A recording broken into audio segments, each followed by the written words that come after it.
5 tahun jadi bapak rumah tangga, dia dicaci, diusir, dan diceraikan. Istrinya tidak tahu, setiap kontrak besar, setiap relasi elit, setiap langkah menuju puncak kariernya, semua berasal dari pria yang selama ini ia anggap tak berguna. Dan saat kebenaran itu terungkap, bukan suaminya yang hancur, tapi seluruh hidup yang dibangunnya di atas pengkhianatan. Pagi di Surabaya selalu datang dengan cara yang sama. Panas yang pelan tapi pasti, suara motor bersahutan, dan aroma aspal yang mulai menghangat. Di sebuah rumah 2 lantai di kawasan perumahan menengah atas daerah Darmo, Arya Prasetya sudah bangun sejak subuh. Ia berdiri di dapur, mengenakan kaos polos abu-abu dan celana rumah. Tangannya cekatan menyiapkan bekal makan siang. Nasi goreng sederhana untuk Naila, roti panggang untuk Dina. Tidak ada gerakan tergesa.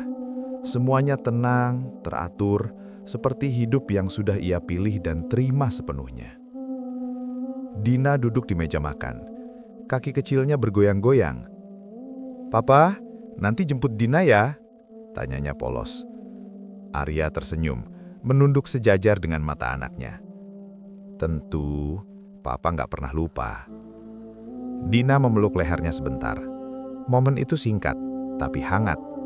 Arya menyimpannya dalam diam, seperti banyak hal lain yang ia simpan sendiri. Di lantai atas, Naila keluar dari kamar dengan setelan kerja rapi, blazer krem, rok pensil, tas branded tergantung di bahu. Aroma parfum mahal mengisi ruangan. Ia kini seorang wanita karir yang disegani, direktur operasional di perusahaan besar, sering keluar masuk pertemuan elit. "Mas, aku berangkat dulu," ucapnya singkat. Arya mengangguk. "Bekalnya di meja, jangan lupa makan." Naila berhenti sejenak, menatap meja makan. Ada sesuatu yang aneh bergetar di dadanya, perasaan yang tidak nyaman. Ia menghela nafas kecil. "Iya," jawabnya pendek.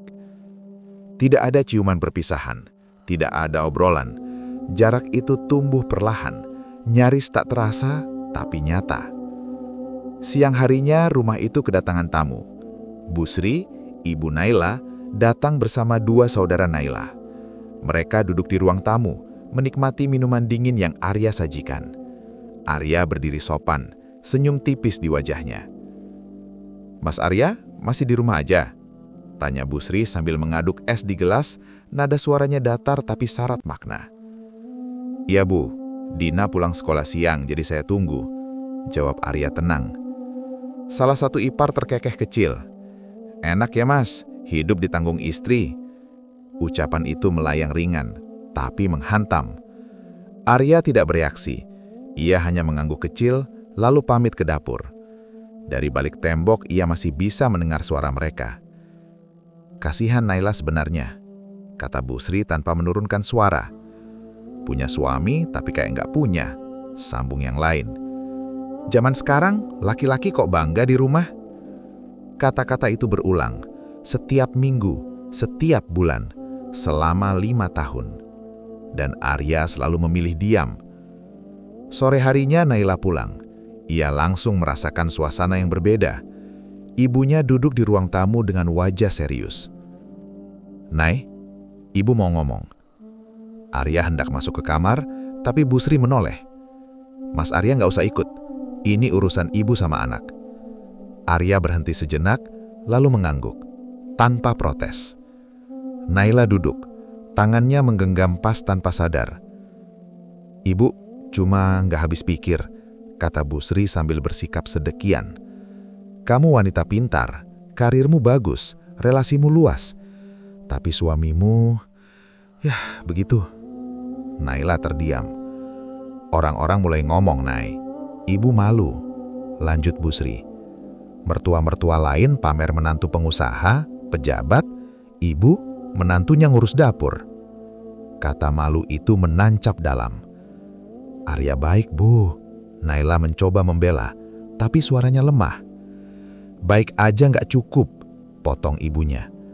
"Laki-laki itu harus jadi kepala keluarga, bukan numpang hidup." Naila menunduk. Untuk pertama kalinya, ia tidak tahu harus membantah bagaimana. Malam itu, Naila masuk kamar tanpa bicara. Arya sedang melipat pakaian Dina. "Kamu capek?" Arya tanya pelan. Naila mengangguk, lalu duduk di tepi ranjang. Pandangannya kosong. "Mas," ucapnya ragu. "Kamu nggak kepikiran cari kerja lagi?" Arya berhenti melipat. Ia menatap Naila, lama, seolah mencari sesuatu di wajah istrinya. Tapi yang ia temukan hanyalah keraguan. "Kamu keberatan aku di rumah?" Tanyanya balik, suara tetap datar. Naila mengalihkan pandang. "Bukan gitu, cuma orang-orang ngomong." Arya senyum tipis, senyum yang tidak sampai ke mata. "Orang-orang selalu ngomong," jawabnya. Malam itu, Arya tidur menghadap jendela. Naila memunggunginya. Di antara mereka ada jarak yang tidak bisa dijembatani dengan kata-kata. Dan tanpa mereka sadari, disitulah awal dari sesuatu yang lebih besar. Bukan kehancuran yang tiba-tiba, tapi azab yang tumbuh perlahan dari rasa malu yang dibiarkan hidup. Akhir pekan di Surabaya seringkali menjadi ajang kumpul keluarga. Bagi sebagian orang, itu waktu beristirahat. Bagi Naila, hari itu berubah menjadi ruang penghakiman yang dibungkus senyum dan tawa palsu. Rumah orang tuanya di kawasan Rungkut ramai sejak siang. Mobil-mobil terparkir rapat, suara tawa bercampur denting sendok dan piring. Di ruang tamu, keluarga besar Naila berkumpul. Paman, bibi, sepupu, ipar, semuanya hadir.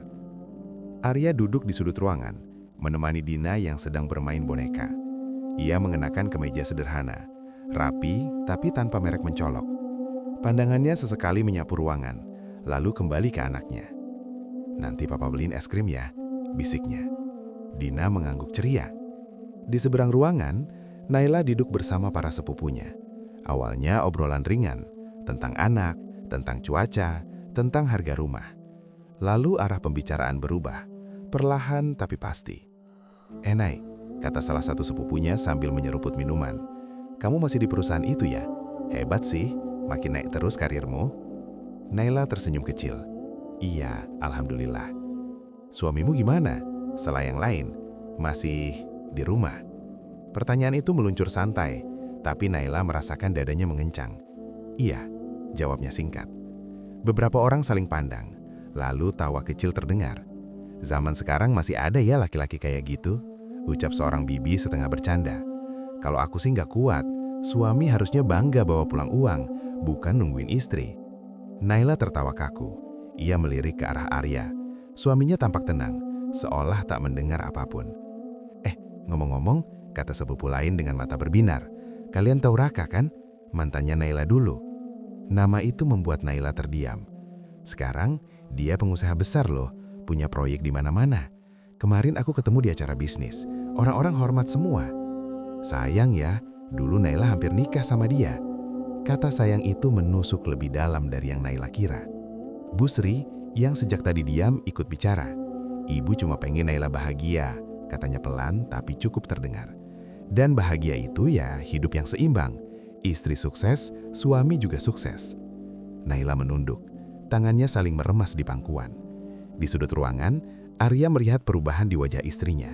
Ia tahu, bisikan-bisikan itu sedang bekerja, perlahan, konsisten, seperti tetesan air yang akhirnya melubangi batu. Sore menjelang, setelah makan bersama, Naila masuk ke dapur membantu membersihkan.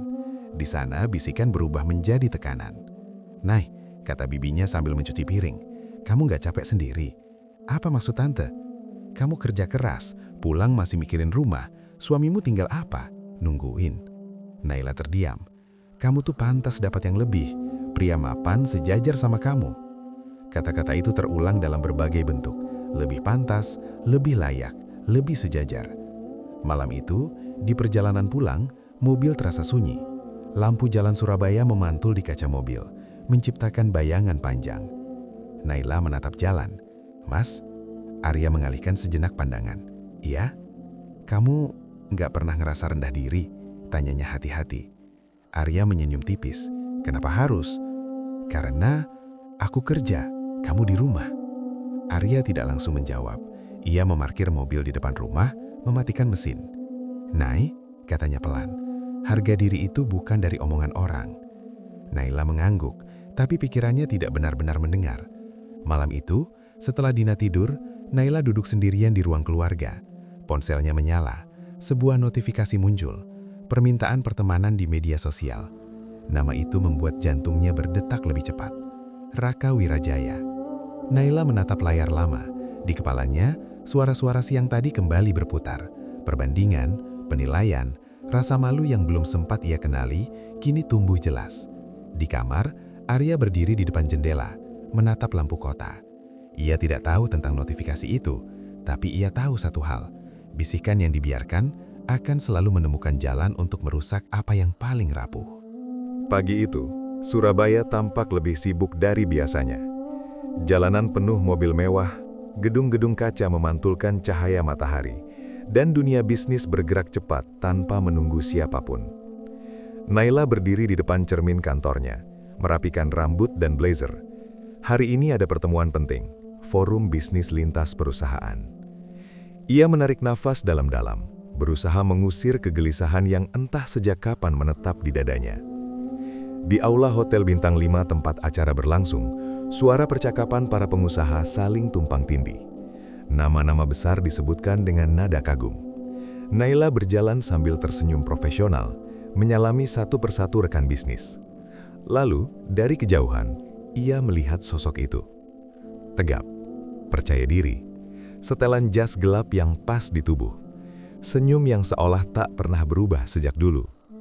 Raka Wirajaya. Langkah Naila melambat, waktu seperti berhenti sejenak. Ingatan 15 tahun lalu muncul tanpa permisi. Masa ketika Raka adalah segalanya, ambisius, karismatik, penuh janji, dan juga penuh luka.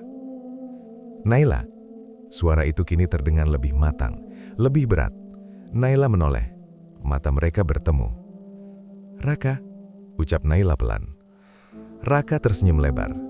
Sudah lama sekali, mereka berjabat tangan. Sentuhan singkat itu cukup untuk membuat Naila menarik angannya lebih cepat dari seharusnya. Aku dengar kamu sekarang luar biasa, kata Raka. Nama kamu sering disebut di kalangan bisnis. Naila tersenyum kaku. Kamu juga, semua orang bilang kamu sukses. Ya, hidup memang soal pilihan.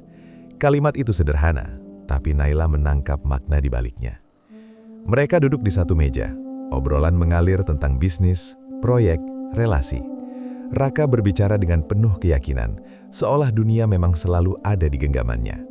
Naila mendengarkan dan tanpa sadar membandingkan.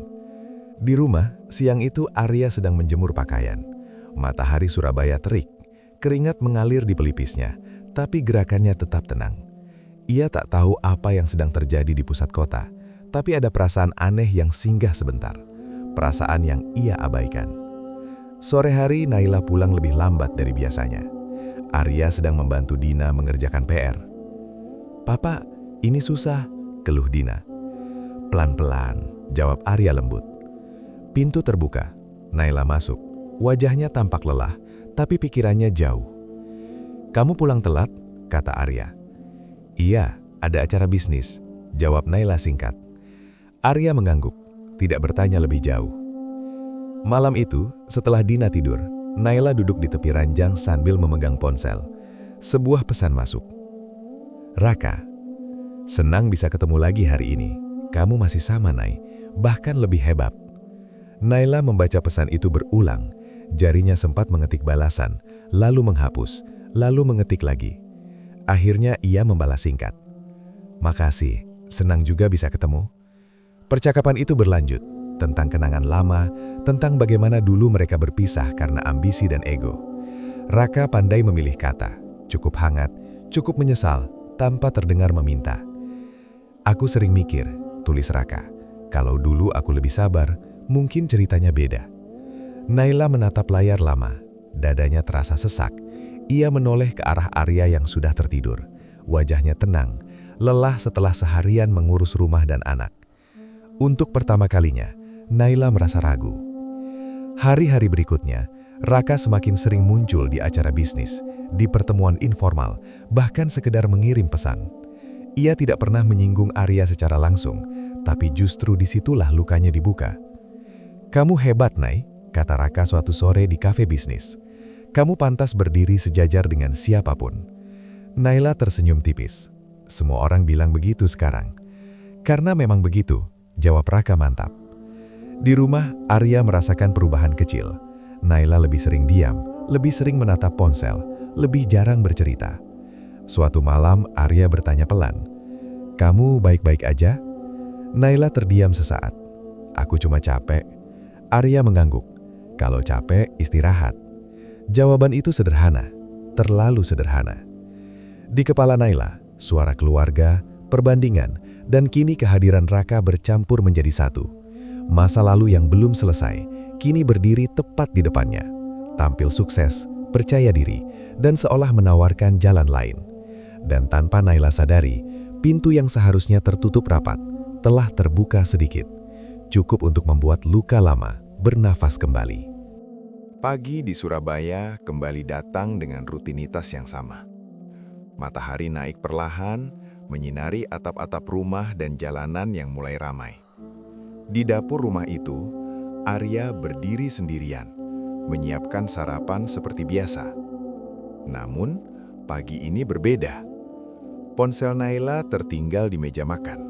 Layarnya menyala sebentar, menampilkan notifikasi pesan masuk. Arya tidak berniat melihat, tapi satu nama muncul jelas di layar. Raka Wirajaya. Arya berhenti bergerak. Tangannya menggenggam spatula sedikit lebih erat, lalu meletakkannya kembali. Ia menatap layar itu beberapa detik, cukup untuk memahami, tidak lebih. Ia membalikkan ponsel, menghadap ke bawah. Tidak ada amarah di wajahnya, tidak ada keterkejutan berlebihan. Hanya satu tarikan napas panjang, seperti seseorang yang akhirnya melihat sesuatu yang selama ini ia rasakan tapi enggan ia akui. Naila turun dari tangga tak lama kemudian. "Mas, lihat ponselku?" tanyanya. "Di meja," jawab Arya singkat. Naila mengambil ponselnya, tidak menyadari apapun. Arya kembali ke kompor, melanjutkan memasak seolah tidak terjadi apa-apa. Hari itu Arya menjemput Dina lebih awal. Mereka mampir ke taman kecil dekat rumah. Dina bermain ayunan, tertawa lepas. Arya duduk di bangku, memperhatikan. Seorang ayah lain duduk tak jauh darinya, mengenakan seragam kantor. Mereka sempat berbincang singkat. "Mas, kerja apa?" tanya pria itu ramah. Arya menyesum tipis. "Di rumah?" "Oh," pria itu mengangguk canggung. "Hebat juga." Arya tidak menjawab. Ia hanya menatap Dina, memastikan anak itu aman. Di benaknya, bayangan Naila dan Raka muncul sebentar. Bukan sebagai adegan nyata, tapi sebagai kemungkinan. Dan Arya, dengan ketenangannya, memilih satu hal, menunggu. Malam hari, Naila turun lebih larut. Dina sudah tidur. Arya sedang melipat pakaian di ruang keluarga. "Kamu capek?" tanya Arya. "Iya," jawab Naila cepat. "Meeting panjang." Arya mengangguk. Tidak bertanya siapa, tidak bertanya di mana. Mereka makan malam dalam diam. Sendok dan piring berbunyi pelan mengisi kekosongan yang dulunya diisi percakapan kecil. Setelah makan, Naila duduk di sofa, ponsel di tangannya. Jarinya bergerak cepat, lalu berhenti.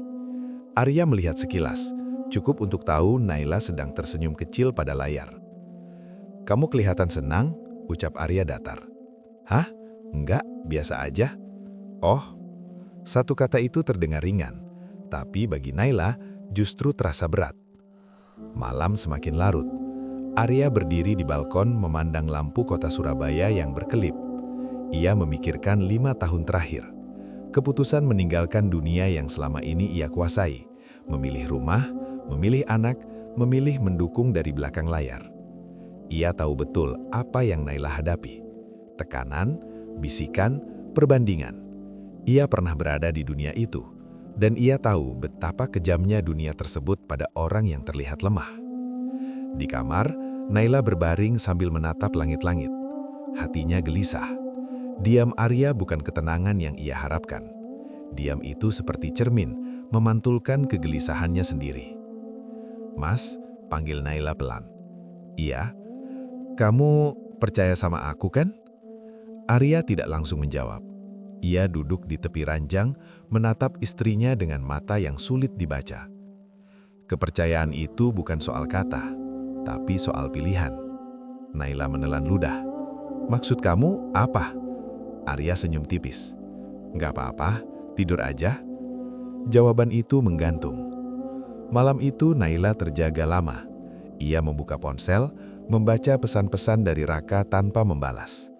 Lalu ia mematikan layar, memeluk bantal, merasa sendirian, meski suaminya ada di ruangan yang sama.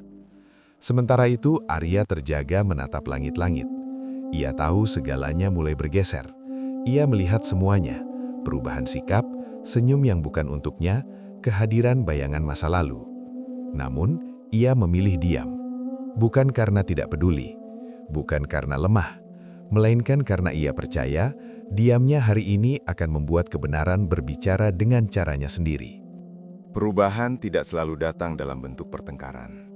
Kadang ia hadir sebagai keheningan yang memanjang, sebagai jarak kecil yang dibiarkan tumbuh tanpa disadari. Di rumah itu, Naila mulai pulang lebih larut dari biasanya. Jika dulu ia masih menyempatkan duduk di ruang keluarga, kini ia langsung masuk kamar. Ponsel selalu di tangan, layar menyala hingga larut malam. Arya melihat semuanya. Pagi hari ia tetap bangun lebih dulu, menyiapkan sarapan dan bekal. Namun kini, Naila sering tak menyentuhnya. "Aku sarapan di luar aja," ucap Naila sambil mengenakan sepatu. Arya mengangguk. "Hati-hati di jalan." Nada suaranya tetap sama, tenang, tidak menuntut. Dina berdiri di dekat tangga, ransel di punggungnya. "Mama nggak sarapan bareng Dina?" Naila berhenti sejenak. "Besok ya sayang, Mama telat." Pintu tertutup. Dina menatapnya lama, lalu menoleh ke Arya. "Papa, Mama marah sama Dina ya?" Arya berjongkok di depan anaknya, tersenyum lembut. "Enggak, Mama lagi capek aja." Dina mengangguk, tapi matanya tetap menyimpan tanya. Hari demi hari, jarak itu makin terasa. Malam-malam yang dulu diisi obrolan ringan kini sunyi. Naila lebih sering makan sendiri atau mengaku sudah makan di luar. Saat Arya mengajak bicara, jawabannya singkat, seperlunya. "Kamu lagi banyak pikiran?" tanya Arya suatu malam. "Biasa," jawab Naila tanpa menatap. Arya tidak memaksa. Di sisi lain, Dina mulai berubah. Anak itu jadi lebih pendiam. Ia sering duduk di dekat Arya, memeluk lengan ayahnya lebih lama dari biasanya. Suatu sore, saat Arya menjemput Dina dari sekolah, guru kelasnya memanggil. "Pak Arya," katanya pelan. "Dina akhir-akhir ini sering melamun di kelas." Arya terdiam. "Ada masalah?" "Dia sering gambar keluarga," lanjut guru itu. "Tapi mamanya digambar jauh." Kata-kata itu membuat dada Arya terasa berat. Di rumah Arya melihat gambar itu. Sebuah rumah sederhana. Arya dan Dina berdiri di depan. Naila ada, tapi di sudut kertas, lebih kecil, lebih jauh. "Kenapa Mama di situ?" tanya Arya hati-hati. Dina menunduk. "Soalnya Mama selalu sibuk." Arya memeluk anaknya erat. Tidak ada jawaban yang bisa ia berikan tanpa melukai siapapun. Suatu malam Naila pulang lebih awal dari biasanya. Ia terlihat lelah, wajahnya kosong. Arya sedang menyiapkan teh hangat. "Kamu mau?" tanya Arya. Naila mengangguk, lalu duduk.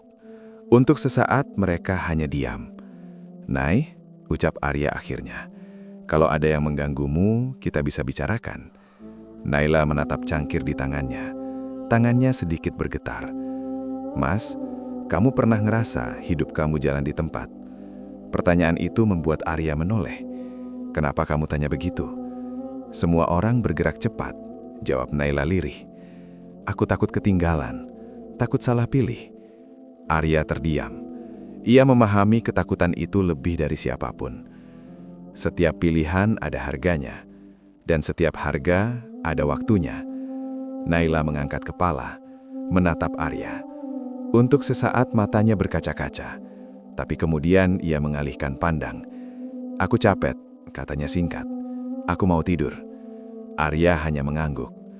Malam itu Dina terbangun dan berjalan ke kamar orang tuanya. Ia berdiri di ambang pintu. "Papa?" panggilnya kecil. Arya segera menghampiri. "Kenapa, Nak?" "Apa Mama bakal pergi?" tanya Dina polos. Pertanyaan itu membuat Arya tercekat. "Enggak, Papa ada di sini." Dari ranjang, Naila menatap punggung mereka. Ada sesuatu yang mengaduk di dadanya, rasa bersalah yang belum ia beri nama. Tekanan itu tidak berteriak, ia tidak memaksa, ia hanya terus ada. Dan ketika tekanan dibiarkan, ia mulai merenggangkan ikatan yang seharusnya paling kuat. Hujan turun sejak sore, membasahi jalanan Surabaya dengan deras yang tak biasa. Di rumah orang tua Naila, suasana terasa lebih dingin dari cuaca di luar. Arya duduk di ruang tamu, Dina di sampingnya. Mereka baru tiba setelah Naila meminta Arya mengantar Dina untuk menginap semalam di rumah kakek neneknya. Alasannya sederhana, biar Dina dekat sama keluarga besar. Arya tidak menolak. Namun sejak mereka datang, tatapan-tatapan itu terasa berbeda. Bu Sri mondar-mandir di dapur, sengaja meninggikan suara piring dan sendok. Pak Hendra duduk di kursi utama, menonton televisi tanpa benar-benar memperhatikan layar. Wajahnya keras, rahangnya mengeras setiap kali melirik ke arah Arya. Akhirnya, Pak Hendra mematikan televisi. "Mas Arya," katanya, suaranya berat dan tegas. "Kita ngomong." Arya berdiri. "Iya Pak." "Di sini aja," lanjut Pak Hendra, "biar jelas." Dina memegang ujung baju Arya. "Papa mau kemana?" Arya berjongkok.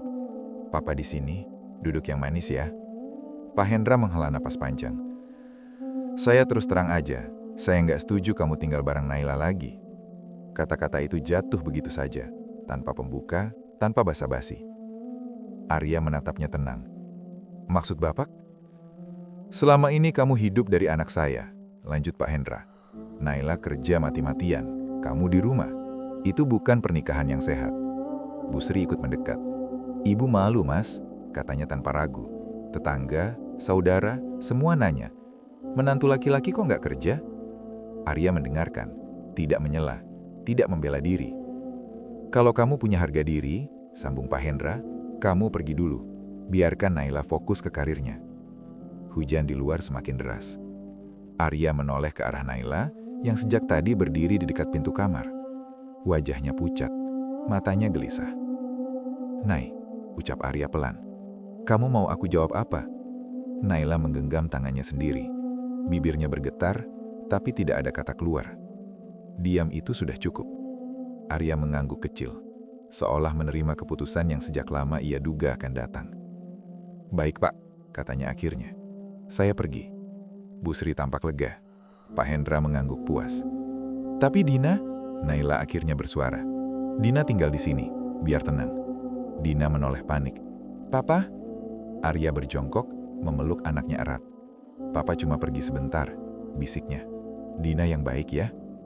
Air mata Dina jatuh di bahu Arya. Arya menahan napas, menahan sesuatu yang bergejolak di dadanya. Ia berdiri, mengambil tas kecil yang sudah ia siapkan sejak sore. Beberapa baju, dompet, ponsel, tidak banyak, seperti hidupnya yang selama ini tampak sederhana. "Nai," kata Arya sekali lagi, menatap istrinya. "Jaga diri." Naila menunduk, tidak sanggup menatap balik. Pintu terbuka, angin hujan masuk bersama suara deras air. Arya melangkah keluar tanpa payung. Punggungnya lurus, langkahnya mantap meski hatinya retak. Dari balik pintu, Dina menangis memanggil namanya. Naila berdiri kaku, air mata mengalir tanpa suara. Arya tidak menoleh, bukan karena tidak peduli, bukan karena tidak terluka, melainkan karena ia tahu, jika ia melawan hari ini, ia hanya akan menjadi apa yang mereka tuduhkan selama ini. Dan malam itu, di bawah hujan Surabaya, seorang suami pergi tanpa perlawanan, membawa diamnya dan meninggalkan rumah yang tak lagi menganggapnya ada. Ruang tunggu Pengadilan Agama Surabaya itu dingin, meski siang hari. Bangku-bangku kayu berderit pelan setiap kali seseorang bergeser. Wajah-wajah tegang memenuhi ruangan. Ada yang marah, ada yang pasrah, ada yang sudah lelah menangis. Arya duduk sendiri di ujung bangku, kemeja putih polos, celana hitam sederhana, tidak ada pengacara di sisinya, tidak ada siapa-siapa. Di seberang ruangan, Naila duduk bersama ibunya. Setelan kerjanya rapi, wajahnya tampak kuat di luar, tapi matanya menyimpan kelelahan yang sulit disembunyikan. Busri berbisik, "Kamu yakin, Nay? Ini demi kebaikanmu." Naila mengangguk pelan, "Iya, Bu." Namun saat matanya tanpa sengaja bertemu pandang dengan Arya, jantungnya bergetar. Tatapan itu tidak marah, tidak kecewa secara terang-terangan, hanya tenang, terlalu tenang. Nama mereka dipanggil. Mereka masuk ke ruang sidang. Hakim duduk di kursinya, wajah netral, suara datar menjalankan prosedur. "Naila Wiratama," kata hakim, "Anda mengajukan gugatan cerai terhadap Arya Prasetya. Apakah ini keputusan Anda sendiri, tanpa paksaan?" Naila menarik nafas. "Iya, Yang Mulia." "Alasan gugatan?" Naila terdiam sesaat. Lalu dengan suara yang ia paksa stabil, ia menjawab, "Tidak ada kecocokan, dan suami tidak menjalankan peran sebagai kepala keluarga." Kata-kata itu menggema di ruangan. Arya mendengarnya jelas. Hakim menoleh ke Arya. "Tergugat, apakah Anda ingin menanggapi?" Arya berdiri, punggungnya tegak. Ia menatap hakim dengan tenang. "Saya tidak keberatan, Yang Mulia," katanya singkat. Naila menoleh cepat, matanya membesar. Hakim mengerutkan kening. "Anda yakin? Anda berhak membela diri." Arya mengangguk.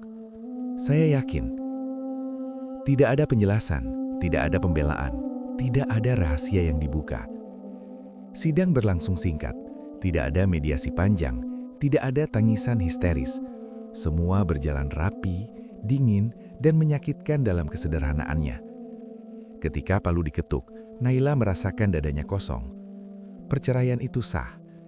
Di luar gedung pengadilan, matahari siang menyengat. Naila berdiri di tangga, menatap kosong ke depan. Busri sibuk menelpon kerabat, memberi kabar dengan nada lega. Arya berjalan keluar sendirian. Ia berhenti beberapa langkah dari Naila. "Nay," ucapnya pelan. Naila menoleh.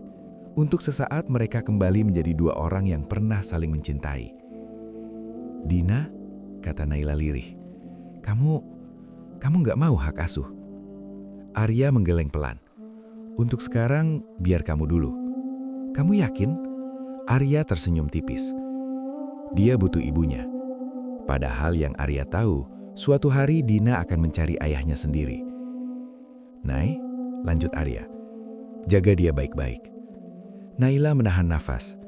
"Mas, maaf." Arya menatapnya sejenak. "Saya sudah memaafkan, bahkan sebelum kamu minta." Kata-kata itu justru lebih melukai. Arya melangkah pergi. Tidak ada air mata yang ia perlihatkan, tidak ada amarah yang ia lepaskan, hanya keheningan yang menyertainya. Naila terpaku. Di tangannya, map berisi putusan cerai terasa lebih berat dari yang ia bayangkan. Ia menang, tapi untuk pertama kalinya, kemenangan itu terasa seperti kehilangan. Dan tanpa ia sadari, satu-satunya orang yang selama ini menopang hidupnya dari balik layar telah ia lepaskan, tanpa pernah ia minta penjelasan. Hari-hari pertama setelah perceraian terasa seperti napas panjang yang akhirnya terlepas dari dada Naila. Tidak ada lagi tatapan diam yang membuatnya gelisah. Tidak ada lagi keheningan rumah yang menuntut penjelasan. Rumah orang tuanya kini menjadi tempat singgah yang aman, atau setidaknya terlihat begitu. Pagi-pagi, Naila berangkat kerja lebih awal. Ia merasa ringan, bebas. Setidaknya itu yang ia yakinkan pada dirinya sendiri. Di kantor, Naila kembali menjadi pusat perhatian. Keputusan-keputusan cepat ia ambil tanpa berdiskusi dengan siapapun. Tidak ada lagi suara tenang yang biasanya bertanya, "Ini resikonya apa?" "Bu Naila makin berani ya sekarang," kata salah satu rekan kerjanya sambil tersenyum kagum. Naila tersenyum balik. Dunia bisnis memang gak nunggu orang ragu. Kata-kata itu terdengar meyakinkan, namun setiap kali ia mengucapkannya, ada sesuatu yang kosong di dalamnya. Malam hari, Naila sering pulang larut. Kadang makan malam dengan klien. Kadang hanya duduk sendirian di restoran mahal, menatap piring tanpa selera. Di sudut kota lain, Arya menempati sebuah apartemen kecil. Bersih, rapi, sunyi. Ia menjalani hidupnya seperti biasa, membaca, menulis, sesekali menerima telepon yang ia jawab singkat. Ia tidak menghubungi Naila, tidak juga Dina. Bukan karena tak rindu, tapi karena ia tahu jarak itu perlu untuk semua orang. Suatu malam, Naila duduk di ruang tamu rumah orang tuanya. Dina sudah tidur. Televisi menyala tanpa benar-benar ditonton. Busri duduk di sampingnya. "Sekarang kamu lebih bebas kan?" katanya. "Nggak ada yang nahan-nahan." Naila mengangguk. "Iya, Bu." "Tuh, lihat. Karirmu makin naik. Kamu lebih bersinar." Naila tersenyum tipis. Ia tidak menjawab bahwa setiap kali ia menoleh ke kursi kosong di ruang makan, hatinya terasa aneh. Beberapa hari kemudian, Naila menghadiri pertemuan bisnis penting. Raka hadir di sana. Kali ini mereka duduk berdampingan.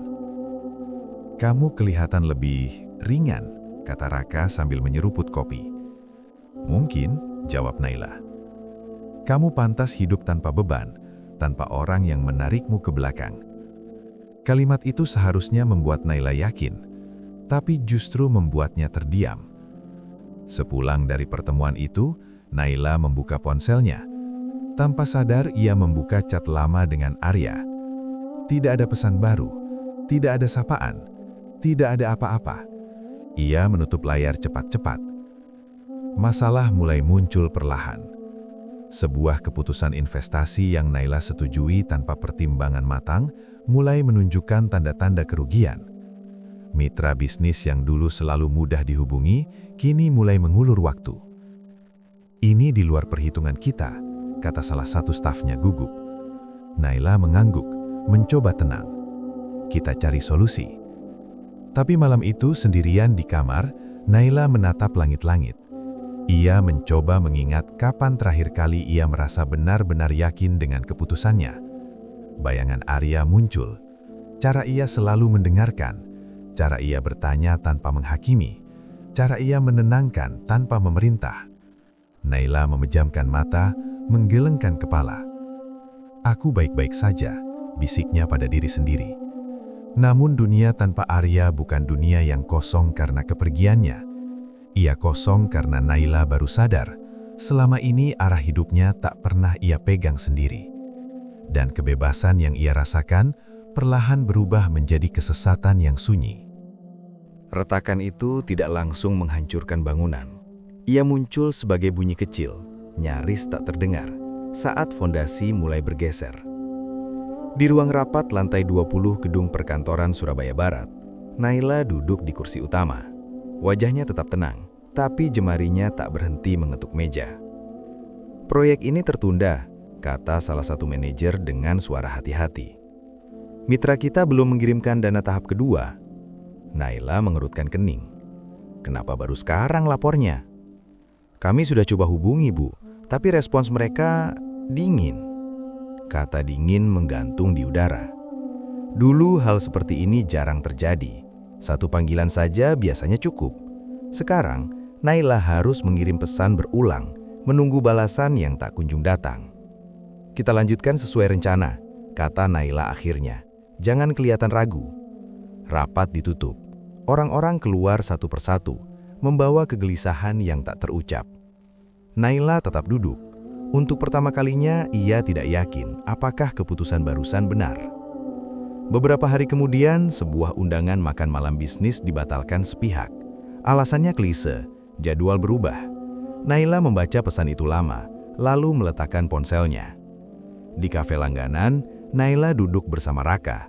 Pria itu terlihat santai seperti biasa. "Bisnis memang naik turun," kata Raka sambil tersenyum. "Yang penting percaya diri." "Aku percaya diri," jawab Naila cepat. Raka menatapnya sejenak. Terlalu cepat ambil keputusan juga bisa bahaya. Naila terdiam. Dulu kalimat seperti itu sering ia dengar dari Arya, dengan nada lebih lembut, tanpa kesan menggurui. Ia mengalihkan pandang, menatap jalanan di luar kafe. Di kantor, satu persatu relasi lama mulai menjaga jarak. Ada yang masih ramah tapi tak lagi terbuka. Ada yang langsung menghindar. "Pak Surya nggak bisa ditemui minggu ini," kata sekretaris salah satu rekan bisnis. "Beliau lagi sibuk terus," kata yang lain. Naila mulai merasakan sesuatu yang tak bisa ia jelaskan. Seolah ia masih berdiri di tempat yang sama, tapi lingkaran di sekitarnya bergerak menjauh. Malam itu Naila pulang lebih awal. Di rumah orang tuanya suasana sepi. Dina sudah tidur. Naila duduk sendirian di ruang makan yang luas. Kursi di seberangnya kosong.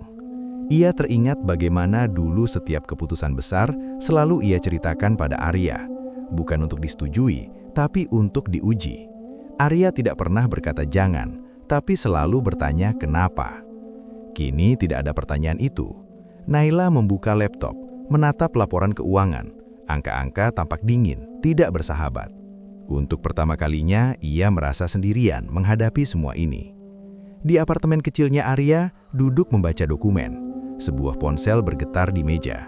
Nama Naila muncul, hanya sebentar lalu menghilang. Panggilan itu dibatalkan. Arya menatap layar yang kembali gelap. Ia tidak menelpon balik, tidak juga mengirim pesan. Bukan karena ia tidak peduli, melainkan karena ia tahu bantuan yang datang terlalu cepat akan menghilangkan pelajaran yang seharusnya dipelajari. Keesokan harinya, Naila menghadiri acara bisnis besar. Ia berdiri di antara para pengusaha, tersenyum, menyapa. Tapi kali ini sambutan mereka berbeda. Singkat, formal, jauh. Saat Naila berdiri sendirian dengan segelas minuman di tangan, ia menyadari satu hal yang membuat dadanya sesak.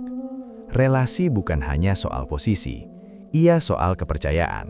Dan kepercayaan itu, entah sejak kapan, mulai retak bersamaan dengan kepergian satu-satunya orang yang selalu menjaga arah dari belakang. Tidak semua pengkhianatan datang dengan teriakan. Sebagian datang dengan senyum yang terlalu percaya diri. Raka Wirajaya duduk di ruang kerja Naila sore itu, menyandarkan tubuhnya di kursi tamu. Jasnya dilepas, kemeja digulung sampai siku. Terlalu santai untuk pertemuan bisnis penting. Di tangannya, secangkir kopi sudah dingin. "Kamu kelihatan tegang," katanya sambil tersenyum kecil. "Santai aja, Nay."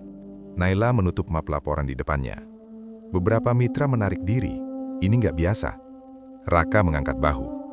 "Dunia bisnis memang kejam, makanya harus pinter baca situasi." Nada suaranya berubah. Tidak lagi hangat seperti dulu. Ada kesan menggurui yang halus tapi menusuk. "Kamu kenal mereka lebih lama. Kenapa sekarang susah dihubungi?" Raka menatap Naila lama, lalu tersenyum tipis. "Karena mereka selalu lihat siapa yang ada di belakangmu." Kalimat itu membuat Naila terdiam. "Maksudmu?" tanyanya. Raka berdiri, berjalan mendekat ke jendela. "Dulu kamu punya seseorang yang, entah siapa, tapi jelas pengaruhnya besar. Sekarang kamu sendirian." Naila merasakan sesuatu bergetar di dadanya. "Aku tetap aku." "Benar," kata Raka tanpa menoleh. "Tapi dunia nggak sesederhana itu." Beberapa hari kemudian, Naila mendengar kabar yang membuatnya gelisah. Salah satu proyek besar yang ia harapkan justru jatuh ke perusahaan lain. Perusahaan yang ternyata memiliki relasi dekat dengan Raka. Naila menemui Raka malam itu juga, di sebuah restoran eksklusif. "Kamu tahu soal proyek itu?" tanya Naila tanpa basa-basi. Raka menyenyum santai. "Sedikit. Kenapa kamu nggak bilang?" Raka menghela nafas, lalu menatap Naila dengan ekspresi berbeda. Tidak lagi peduli apakah kata-katanya melukai atau tidak. "Nay, kamu terlalu naif. Ini bisnis, siapa cepat, dia dapat. Jadi kamu pakai informasiku." Suara Naila bergetar. Raka menyandarkan punggungnya. "Kamu cerita, aku manfaatkan. Itu biasa." Kata biasa itu menghantam keras. "Kamu memanfaatkanku?" tanya Naila lirih. Raka tertawa kecil. "Jangan lebay. Aku cuma memanfaatkan situasi. Lagi pula, kamu butuh aku sekarang." Naila menatap pria di depannya. Orang yang dulu ia pikir sebagai kemungkinan kedua. Kini, wajah itu asing, dingin, penuh perhitungan. "Apa maksudmu aku butuh kamu?" Raka mencondong ke depan. "Tanpa aku, Kamu makin sulit bergerak. Relasimu mulai menutup pintu. Aku masih punya akses. Nada suaranya bukan tawaran. Itu peringatan. Malam itu Naila pulang dengan kepala penuh. Ia duduk di mobil cukup lama sebelum keluar. Di kaca spion, bayangannya sendiri terlihat asing. Seorang wanita kuat yang kini merasa terjebak. Ia teringat Arya. Bukan wajahnya, tapi caranya diam. Caranya tidak pernah mengambil keuntungan. Caranya selalu bertanya sebelum melangkah. Dan untuk pertama kalinya, Naila menyadari perbedaan yang paling menyakitkan. Arya memilih diam agar ia tidak jatuh. Raka berbicara manis agar ia bisa mengambil apa yang tersisa. Di apartemen kecilnya, Arya menerima sebuah undangan elektronik, forum pengusaha tingkat provinsi. Ia membacanya singkat, lalu menutup layar. Waktunya belum tiba. Sementara itu, Naila duduk sendirian di kamar menatap ponselnya. Tangannya gemetar saat membuka chat Raka. Kata-katanya kini terbaca jelas. Bukan dukungan, tapi kendali. Topeng itu akhirnya terlepas. Dan Naila baru sadar, ia telah meninggalkan satu-satunya pria yang tak pernah memanfaatkannya sama sekali. Kebenaran jarang muncul sebagai ledakan. Ia biasanya datang sebagai bisik-bisik. Pelan, berantai, tak bisa dihentikan. Di sebuah lounge bisnis eksklusif Surabaya, beberapa pria dan wanita berkemeja rapi berdiri dalam lingkaran kecil. Gelas-gelas minuman di tangan mereka nyaris tak disentuh. "Kamu tahu siapa yang akan memimpin forum provinsi tahun ini?" tanya seorang pria berambut perak. "Katanya masih orang lama," jawab yang lain. "Arya Bratama." Nama itu jatuh begitu saja, tapi efeknya langsung terasa. Arya, yang dulu jarang muncul ke publik. Iya, dia memang jarang tampil, tapi semua kebijakan besar asosiasi itu dari dia. Percakapan itu menyebar seperti riak air. Di gedung perkantoran pusat, Naila menghadiri rapat koordinasi dengan beberapa pengusaha senior. Awalnya biasa, sampai satu nama disebut. "Dulu, arah bisnis kamu rapi sekali," kata seorang rekan lama. "Mirip gaya Arya." Naila mengangkat kepala. "Maksudnya?"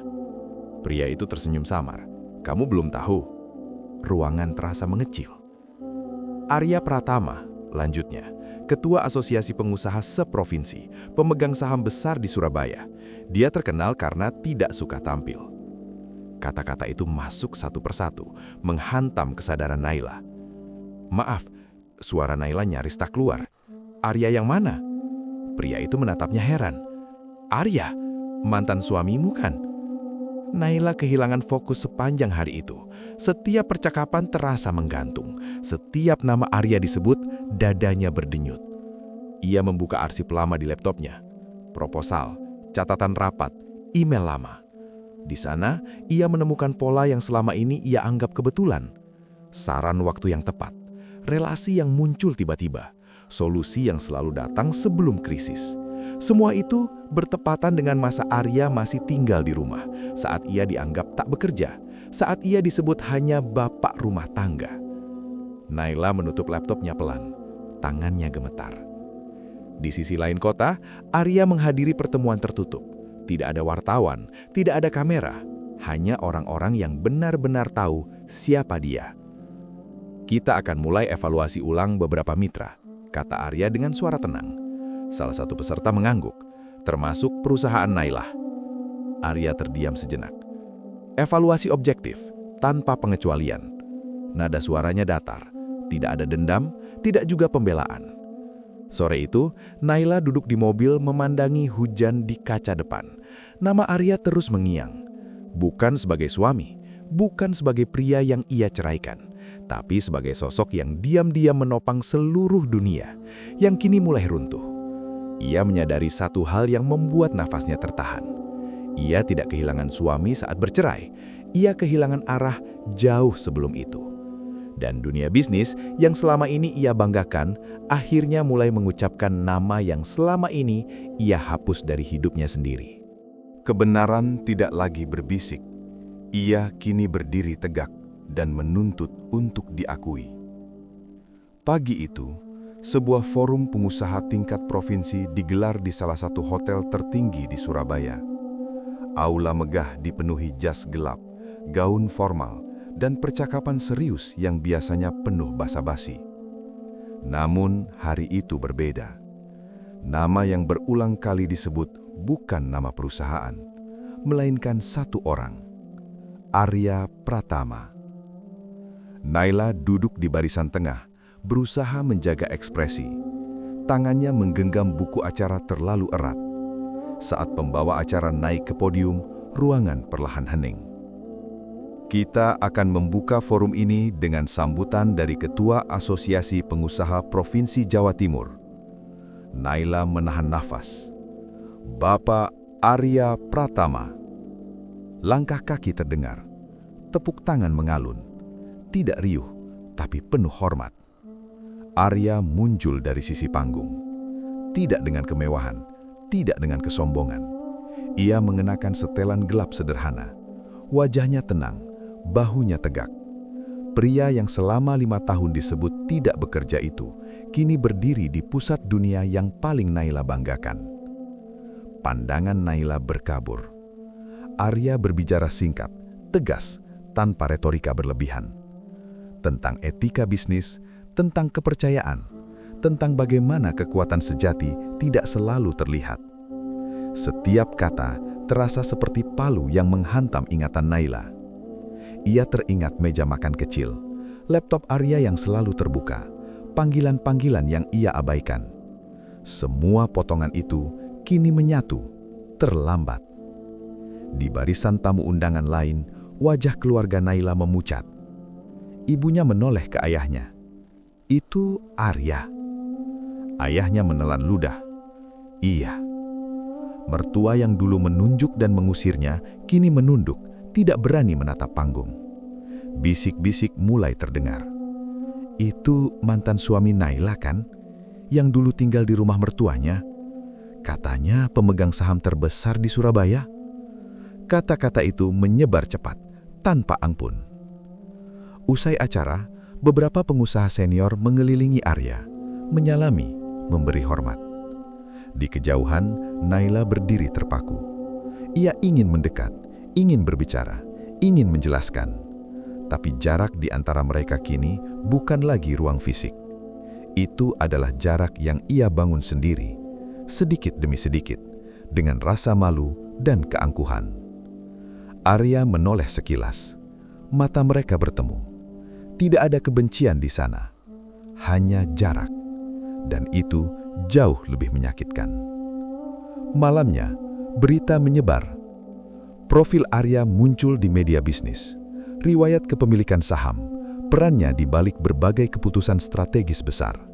Dan satu kalimat yang membuat Naila menutup layar ponselnya dengan tangan gemetar. Arya Pratama dikenal sebagai sosok yang bekerja dalam diam. Kalimat itu menghancurkan sisa pertahanannya. Di rumah orang tuanya, Naila duduk sendirian di ruang tamu yang luas. Tidak ada yang berbicara, tidak ada yang berani menyalahkan siapapun. Karena semua sudah jelas. Suami yang mereka hina, pria yang mereka usir, adalah fondasi yang menopang seluruh kejayaan yang kini mulai runtuh. Dan untuk pertama kalinya, Naila menangis. Bukan karena kehilangan karir, melainkan karena ia sadar ia telah menghancurkan hal paling berharga yang tidak pernah ia pahami selama itu berada di sisinya. Penyesalan tidak selalu datang dengan teriakan. Kadang ia hadir dalam keheningan dan menekan dada lebih keras daripada kemarahan manapun. Rumah orang tua Naila pagi itu terasa asing. Televisi menyala tanpa suara, menampilkan berita bisnis yang berulang kali menampilkan wajah Arya. Tidak ada yang benar-benar menonton. Semua hanya duduk, terpaku pada pikiran masing-masing. Ibunya memegang cangkir teh yang sudah dingin, tangannya gemetar. "Kita salah," katanya lirih. Tidak ada yang membantah. Ayah Naila menunduk. Pria yang dulu paling lantang meremehkan Arya, kini tak sanggup mengangkat kepala. Kata-kata yang dulu keluar dengan mudah, kini terasa seperti beban yang menghimpit tenggorokan. "Dia nggak pernah membela diri," gumamnya, "dan kita anggap itu kelemahan." Kalimat itu menggantung lama di udara. Naila duduk di sudut ruang tamu, memeluk lutut. Matanya sembab, tapi air mata sudah kering. Yang tersisa hanyalah rasa sesak yang konstan. Ia mengingat hari saat Arya diusir. Nada suara ibunya, tatapan ayahnya. Diam Arya yang kala itu ia anggap pasrah. Kini ia tahu, itu bukan kepasrahan, itu pilihan. Pilihan untuk tidak membuka rahasia. Pilihan untuk membiarkan mereka menilai, tanpa koreksi. Siang itu Naila memberanikan diri datang ke gedung asosiasi pengusaha. Jantungnya berdetak keras saat ia melangkah masuk. Setiap orang di sana tampak tahu siapa Arya, dan tahu siapa dirinya. Arya sedang berdiri di lorong, berbicara dengan dua orang kolega. Posturnya tegap, wajahnya datar. "Naila," katanya saat melihatnya. Hanya satu kata, tanpa emosi. "Arya," suara Naila bergetar. "Aku mau bicara." Arya menatapnya sebentar, bukan dengan marah, bukan juga dengan rindu, hanya profesional. "Kita bisa bicara soal urusan resmi. Kalau pribadi, sudah selesai." Kalimat itu memotong lebih dalam daripada teriakan. "Aku menyesal," ucap Naila cepat. "Aku benar-benar gak tahu." Arya mengangguk pelan. "Aku tahu." Kata itu membuat Naila terdiam. "Kamu tidak tahu karena kamu tidak pernah bertanya." Ia melangkah pergi meninggalkan Naila berdiri sendiri di lorong yang dingin. Sore harinya keluarga Naila berkumpul kembali. Tidak ada yang berani menyalahkan Naila sepenuhnya. Tidak juga ada yang berani membela diri. "Kita harus minta maaf," kata ibunya akhirnya. Ayahnya menghela napas panjang. Terlambat. Malam itu Naila duduk sendirian di kamar lamanya. Foto pernikahan masih tergantung di dinding. Ia menatap wajah Arya di sana, tersenyum tipis, sederhana. Ia menyadari satu hal yang paling menyakitkan. Arya tidak berubah, ia hanya akhirnya terlihat. Dan dinginnya sikap Arya bukan balas dendam. Itu batas. Batas yang dibangun oleh penghinaan, pengusiran, dan pilihan-pilihan yang tidak bisa ditarik kembali. Penyesalan itu kini utuh, lengkap, dan tidak bisa diperbaiki dengan air mata. Azab tidak selalu datang sebagai bencana besar. Kadang ia datang sebagai kehilangan satu persatu, hingga tak ada lagi yang tersisa untuk dipertahankan. Pagi itu, Naila berdiri di depan jendela kantor lamanya. Kotak kardus kecil di tangannya berisi sisa-sisa dunia yang pernah ia bangun. Plakat penghargaan, beberapa foto, dan catatan yang kini terasa tak berarti. "Terima kasih atas kontribusinya," kata pihak manajemen dengan nada formal. "Kita akan restrukturisasi." Restrukturisasi, kata halus untuk pengakhiran. Naila mengangguk, tidak melawan, tidak memohon. Ia sudah kehabisan tenaga untuk menyangkal kenyataan. Telepon berdering di dalam mobil. "Bu Naila," suara pengacara terdengar di seberang. "Soal hak asuh, anak ibu menyampaikan keinginannya." Naila menutup mata. "Apa katanya?" "Dia bilang ayahnya selalu ada, bahkan saat tidak terlihat." Kalimat itu menghantam lebih keras daripada kehilangan jabatan. Di ruang mediasi yang sunyi, Naila duduk berhadapan dengan Arya. Di antara mereka, anak mereka, Dina, duduk dengan tangan saling menggenggam. "Nak, kamu yakin?" Dina mengangguk pelan. "Ayah nggak pernah pergi, Mah. Aku cuma baru sadar." Arya menatap Dina dengan lembut, lalu mengalihkan pandang ke Naila. Tidak ada senyum kemenangan, tidak ada ekspresi puas, hanya penerimaan. "Ini keputusan Dina," kata Arya tenang. "Aku akan jaga dia." Naila menunduk. Air matanya jatuh tanpa suara. Malam itu, rumah terasa lebih besar dari biasanya. Tidak ada suara langkah kecil, tidak ada pertanyaan polos, tidak ada tawa. Naila duduk di ruang keluarga yang gelap, dikelilingi kesunyian yang menyesakkan. Ia telah kehilangan karir, kehilangan reputasi, dan kini kehilangan peran yang paling ia banggakan. Seorang ibu yang hadir. Azab itu lengkap, tidak berisik, tidak dramatis, tapi nyata. Di apartemen Arya, Dina tertidur di sofa. Arya menyelimutinya pelan. Wajahnya tetap tenang, tapi matanya menyimpan sesuatu yang berat. Tanggung jawab, bukan kemenangan. Ia berdiri di balkon, menatap lampu-lampu kota Surabaya. Ia tidak pernah berniat mengambil apapun.